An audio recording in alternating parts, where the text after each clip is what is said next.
Chaos Field presents the player with 3 fighters to choose from, each possessing their own unique attributes in both speed and firepower. Now there's various options for the player to explore when taking out enemies. Each ship has the ability of shooting standard guns and energy weapons, as well as performing 2 unique attacks known as a lock-on shot and the wing layer, which soon become essential to progressing through each level. And there's quite a few to make your way through, each containing a boss that will test your skills to the very limit, but the ultimate aim of the experience is to acquire the highest score possible. To do this, there are several mechanics in place. Firstly, the player has the ability to switch between the 2 parallel dimensions, which results in the engagement of specific enemies either becoming easier or a lot more intense. For example, in the Chaos dimension, enemies will make it all the harder for you to progress due to the sheer amount of bullets they try to lay into you, but to counteract this, your offensive attacks are a lot more effective. It soon becomes a juggling act of knowing when the right time presents itself in order to switch between the dimensions, and in all honesty, it provides a truly unique take on the usual way in which experiences in the same genre play out.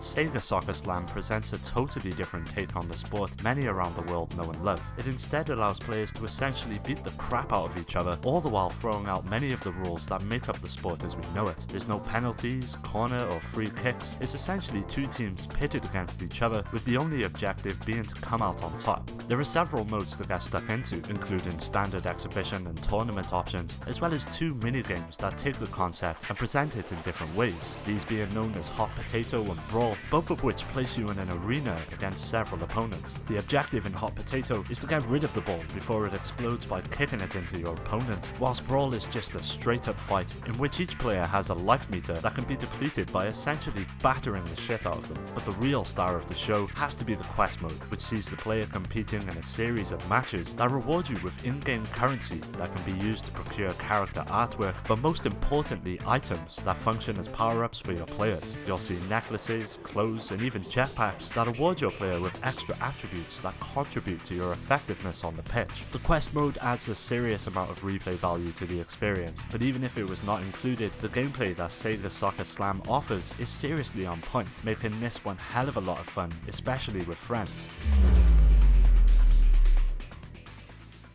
Originally a Flash game released on Newgrounds back in 2002, Alien Hominid is a side-scrolling shooter that sees the player taking out wave after wave of enemies by utilising a varied arsenal of weapons as well as abilities whilst trying to make it to the end of each level. Armed with a blaster that serves as your standard means of defense, it's possible throughout each level to acquire various power-ups such as grenades, shields and additional ammunition that will help even the odds even more against the hordes of enemies that block your progression. To top this all off, an extensive set of melee attacks are also available to the player, which can get you out of some intense situations or when ammo is running low. These moves range from biting enemies' heads off to digging underground and dragging them down with you, but the most standout aspect of Alien Hominid is the incredibly vibrant and clean visuals that should truly be commended. It's a slight shame that the frame rate at times cannot keep up with the on-screen action, but it does nothing to detract from what is overall a highly enjoyable experience. Needless to say, this game isn't for everyone, mostly those who lack patience due to its difficulty at times, but if you want a challenge and something that will see you coming back time and time again, or just want something fun, then definitely pick this little gem up. iNinja tasks the player with the objective of taking down an evil emperor known as Odor. Along the way you come into contact with items known as Rage Stones, which give your ninja incredible powers, and it soon becomes apparent that the acquisition of these stones plays a vital part in conquering Odor and bringing an end to his reign. Essentially a platforming game, you have a whole host of abilities at your disposal. Apart from the usual running and jumping that you would expect, your ninja possesses a variety of acrobatic abilities which help you traverse the environment and overcome the minions of the Emperor, known as the Ranks Army. Armed with just a sword and grappling hook, these 2 items become essential to progressing through each level, whilst at various points in the game you will also gain access to more weapons such as ninja stars and explosive darts that aid you even further in battling the evil forces of Odor. On top of this, you also possess an attack gate that fills upon successful hits, which also grants the player with several useful abilities such as healing, an increase in strength, and even becoming invisible, which further helps the gameplay feel both diverse and rewarding in its execution. If you missed out on this gem back in the day, now is the perfect time to pick it up and give it a go. Ribbit King depicts the fictional sport of Frolf, which is essentially a game based on golf with frogs participating in the proceedings. Instead of using a club and a ball, it's instead swapped out for a frog and a hammer, which sees the player placing the frog within a catapult and whacking it to send it flying into the distance. The objective of the game is incredibly simple. You are tasked with achieving the highest score possible by ultimately dropping the frog into each of the course's holes in the quickest amount of time possible. But that's not the only way in which to achieve points. There are various other methods of doing so, one for example being to hit your frog through spheres that litter each course, or even getting your frogs to swim. But one of the best aspects of the game is the sheer amount of collectibles on offer, which goes a real long way in adding immensely to the replay value of the experience. To top this off, a pretty robust multiplayer mode is included, making Ribbit King on the Gamecube a highly enjoyable, quirky golf title that players of all ages and skill levels can play. It's not anything that's going to redefine the genre, but it still offers hours upon hours of fun and offbeat humour. It would truly make a great addition to your collection. Roadkill shares many similarities with the likes of Twisted Metal on the PlayStation. It's a mission-based, open-world vehicle combat game that requires the player to utilize the various weaponry and abilities at their disposal in order to complete any given objective. It's set in a post-apocalyptic world after a virus has swept the planet, with the action primarily revolving around the city known as Hell County. The main aim of the experience is to raise something known as your criminal rank, which can be achieved by attacking rival gangs, destroying enemy vehicles, or just by genuinely creating havoc within the city. By doing this, it is possible to unlock more vehicles and weapons in which to utilize over the free islands that make up the city. It's a pretty sizable space, and with the wide range of activities in place such as street racing, one-on-one battles, survival missions, and scavenger hunts, there is plenty to do within it.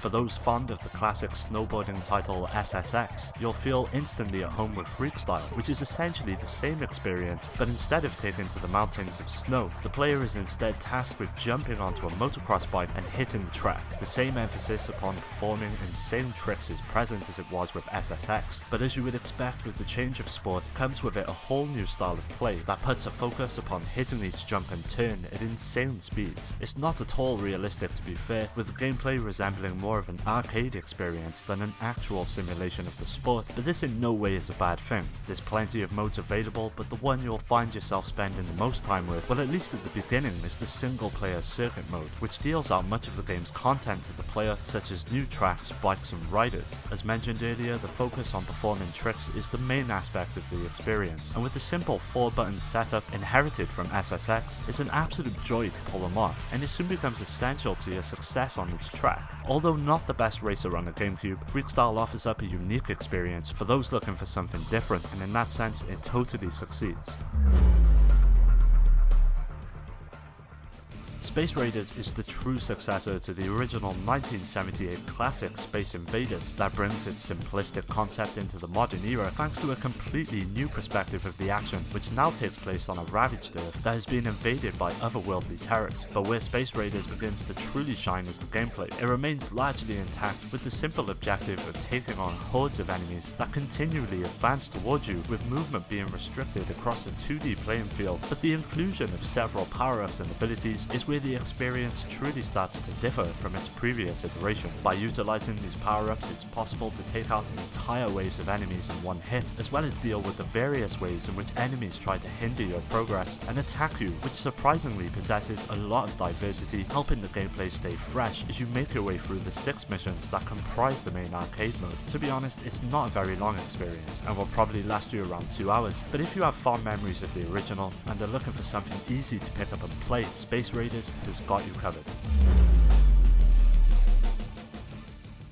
Beach Bikers is Sega's take on the popular sport of beach volleyball. It shares many similarities with the Virtua series of sports games made by the same company, and primarily revolves around the concept of charging each ability before executing it. Now there's 2 main modes to choose from and get stuck into, one being a standard arcade mode, but where the real meat and potatoes of the experience lies is within the World Tour mode, that sees the player taking a team created from scratch around the world and participating in the tournament. But what makes this mode even better is the inclusion of abilities ability points that can be earned, allowing you to manipulate the effectiveness of your team. For example, by increasing the various stats that correspond with each ability, may it be shot power, stamina, or improved serving. Over the course of the game, it really begins to make a real difference on the court. At first, this mode is incredibly challenging, but soon becomes the most rewarding and enjoyable part of the experience. Once you've made your way through this aspect of the game, and if you're lucky enough to have a few friends who fancy a few multiplayer games, Beach Spikers facilitates one of the greatest multiplayer experiences on the Gamecube, providing that the players you are competing with are of a comparable skill level. To top all of this off, visually Beach Spikers is a bit of a stunner and really shines on the Gamecube. Each environment is blessed with incredible detail that only complements the silky smooth animations of the players, which stands as a real testament to the talent of the team behind the game, and goes a long way in immersing the player